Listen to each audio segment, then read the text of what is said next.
So ayun, ako babali. Kapag-bayad na tayo sa dorm, kapag-update na rin tayo, batche na tayo. Time check, 9:59 AM. Pupunta na tayo dun sa lugar kung saan tayo tatambay muna bago uuwi.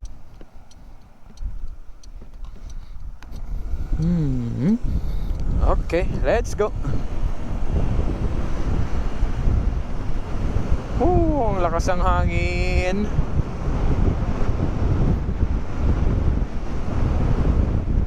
Takbong pogi lang.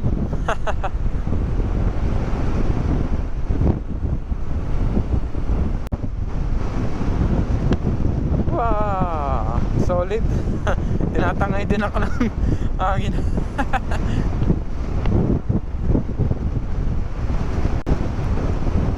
Maximum speed 70 km/h. Pero dati takbuhan ko dito mga 50 lang. Takot ma-overspeed tayo. Nakuhanan tayo ni bossing kotse ng ano yun. Kala ko sa motor ko na yung tumutok-tok eh. Doon pala ginuba na nila yung ano dito, yung OK Mart. I-renovate siguro nila or baka papalitan nila. Medyo mahina kasi yung kitaan yan. Kukunti yung yung customer. Kasi yung mga bumibili dyan, yung mga nandito lang sa malapit, yan, kukunti lang yung bahay kasi dito. Unlike dun sa sa loob ng school, na doon, dalawa na yung convenience store. May 7-Eleven, tapos nagtayo din sila ng Family Mart. Make your choice na lang kung saan ka mas kampante. Kung Family Mart ba o 7-Eleven. Pero yung iba nandun sila sa sa Family Mart kasi medyo madami-dami yung upuan doon. Unlike sa 7-Eleven, parang 3 upuan lang yata. Pero meron ding upuan sa labas. Tapos yung Family Mart, siguro meron ding mga table at upuan sa loob. Nakapapansin ko parang 3 yata. Then tapos meron din table sa labas. May mga upuan. Check ko nga yung gamit ko, baka may nalaglag ako. Wala naman.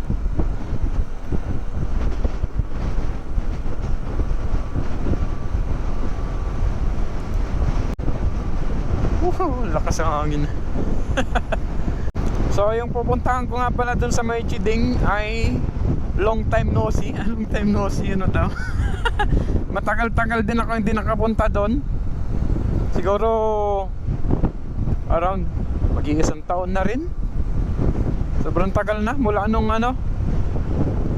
hindi na kami nag-overnight doon kasama yung mga tropa pits natin. Kaya wala nang update sa lugar na yon. Ngayon lang ulit. Uy, lakas ang hangin. Lamig. Ay. Pero kaya yan. Matipid naman tong si Dongis. Ay, malamig. Lakas ang hangin. Saan ba yung daan dito? May shortcut dito, kakababali. Saan ba yung shortcut dito?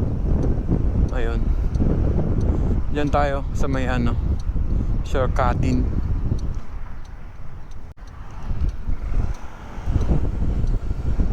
Dito. Kasi dito doon ang labas eh.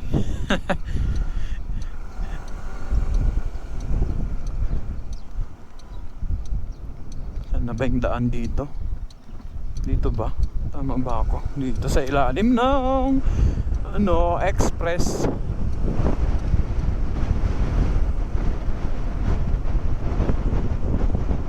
Uy, lakas ang hangin par. Dito ba yung daan? Tama ba itong dinadaanan ko? Nakalimutan ko na, hindi ako nag-Google Map eh.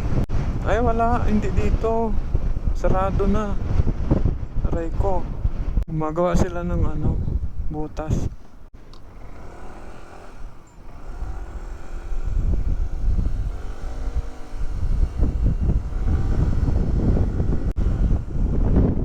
Dito ata yung daan. Kabila. Tingnan natin. Dito. Hanap tayo ng daan dito kung mayroon.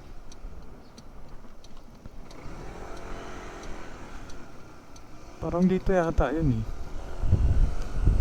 Yata. Naligaw na.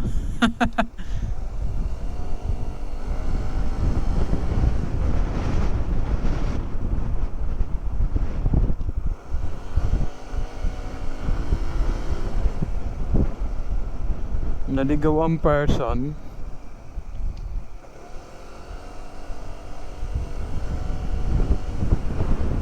Ayun, dito may daan nga dito.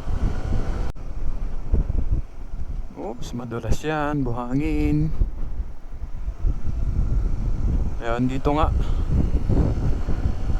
Pero meron ding daan doon, alam ko eh. O dito rin ako dumaan. Basta nakalimutan ko na. Tagal na rin nung dumaan ako dito eh.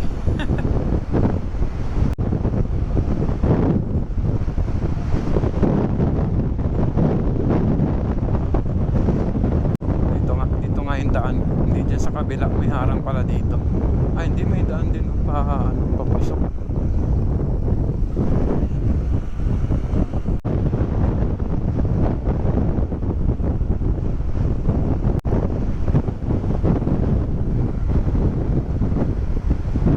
Uy, kabisado pa rin kahit pa paano.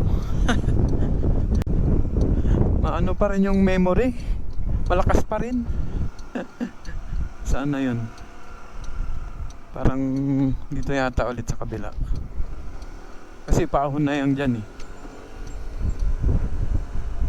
Yun.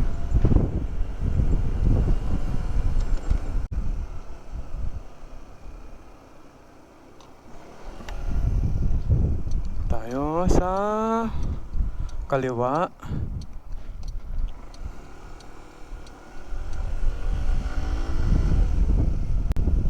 Oh. Sana kaliwa pa rin. Tama ba? Okay, tama. Tapos kaliwa ulit.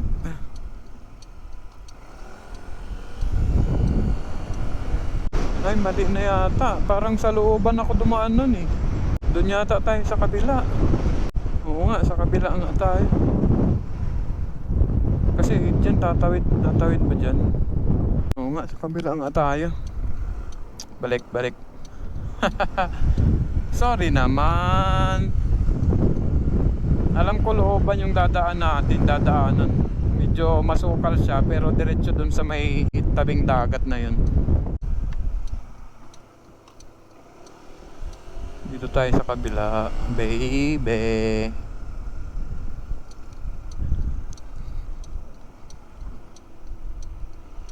Slow down. Okay, go. Ayun, dito nga.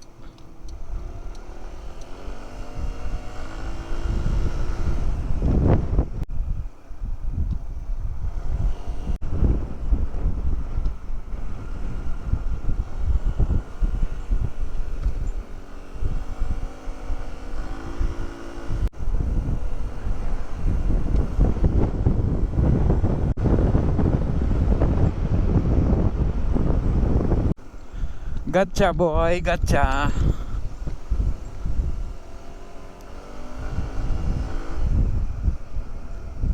Ayan. Medyo loob siya. Pero meron naman dumadayo dito mga nagbabike na Taiwanese. Umiikot sila dyan sa taas tapos bababa sila dito.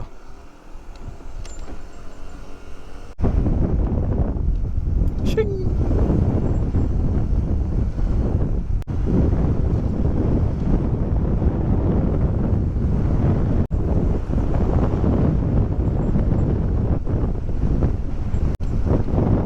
Yun. Yeah.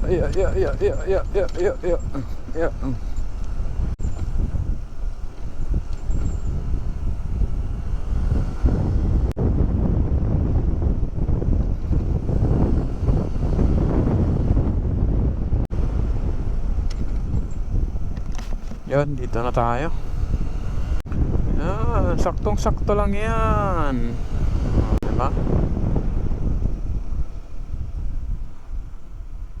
Kasya ba? Dito na lang tayo. No? Hindi tayo kasya dun sa ano, maliit na daan. Pang bike lang yun eh. Pasaway ang person. Andito na.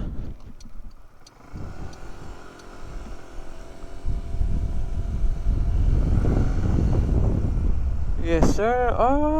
Ay. Tama nga yung hinala ko. Yung nakita ko dun sa nag-ride for Dacos. Wala na yung mga nakatayong ano dito. Yung mga kahoy-kahoy. Yung pinagtatambayan namin, pinag-overnightan namin nila Maring Arlene dati. Wala na. Pinagtatanggal na. Ayaw na nila mag-overnight yata dito. Ayan, malinis na.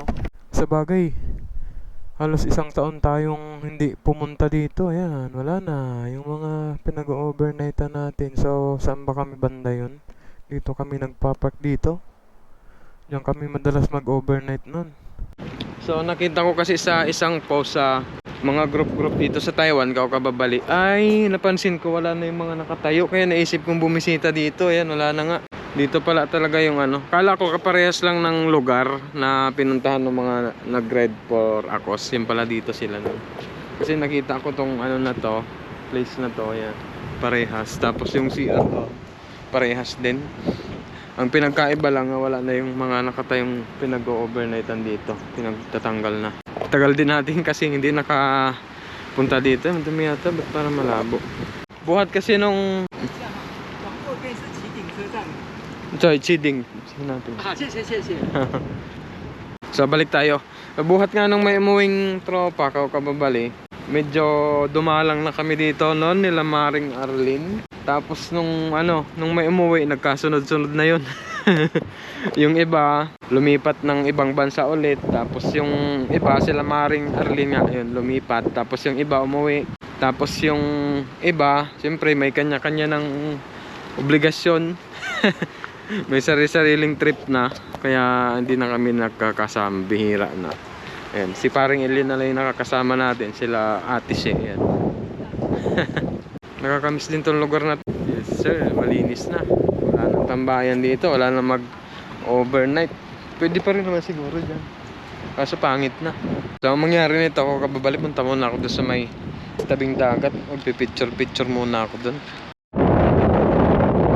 We are here at Dubai! Walang nasa Dubai.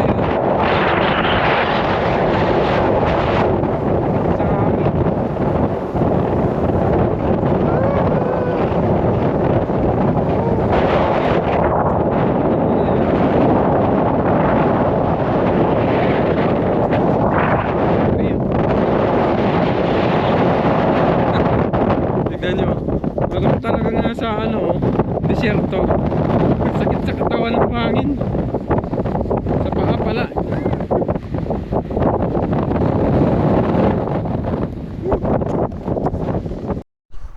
So yun lang ko kababali. Uwi na tayo. Ito lang yun naman yung binisita natin dito. Tapos tumiming pa na feeling Dubai yung chiding ngayon. Parang may sunstorm sa sobrang lakas ng hangin dahil nga pa-winter na. At meron din tayong pasok mamaya kaya uwi na. Mag-11 na ng tanghali. So nilipat ko na nga pala yung cellphone holder natin dito sa baba.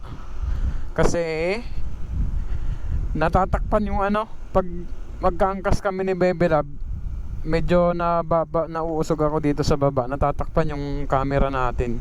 Ay, yung view pala ng camera natin. Kaya ibinaba ko na siya. Ayan. Tapos yung ito rin, pag nilagay natin yung camera dito, natatakpan yung view natin dito sa likod. Kaya ayan, binaba na natin. Kitang-kita pa rin naman siya. At parang mas gumanda pa nga kasi mas kumapit yung niya, hindi na nag-aalog-alog masyado. Kasi nakasupport dito sa likod.